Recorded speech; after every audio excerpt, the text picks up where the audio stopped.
நம்ம தி சென்னை சில்க்ஸ் பார்த்தீங்கன்னா எம்ஆர்பி திருமண மண்டபத்தில் ஜூலை 25th to 28th நிறைய பேர் வந்திருக்கிறாங்க. வாங்கம்மா, எப்படி இருக்கு இங்கே கலெக்ஷன்ஸ் எல்லாம்?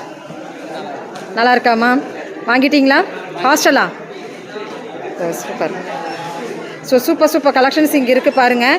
இங்கே பார்த்தீங்கன்னா உங்களுக்கு 375 வருது. ஸோ இது டவல் வந்து 45 rupees. 125க்கு நம்மளுக்கு சிங்கிள் தோத்தி. 3 பீஸ் செட்டில் நம்மளுக்கு டோர் மேட்டு 145 ரூபா தான் வருது 3 எடுத்தானா. ஸோ உள்ளன் ஷால் எவ்வளோமா? 135. ஓகே. கவரெல்லாம் தனியாங்க வெறும் 45 ரூபா தான். 2 எண்ணெய் வருமாமா? சிங்கிளாக வருமா? 1. ஓகே. வரைக்கும் நம்ம பார்த்தது எல்லாமே நீங்கள் பார்த்துருப்பீங்க ரேட் வைஸில் எப்படின்னு. எக்ஸ்போனா நம்மளுக்கு ஆடி சேல்ஸாக தான் கொடுத்துருக்குறாங்க இந்த எக்ஸ்போங்க. ஸோ இங்கே நீங்கள் பார்த்தீங்கன்னா 25%லேருந்து 50%லேருந்து ஸோ காம்போ பீசஸ்லேருந்து எல்லாமே நம்ம பார்த்து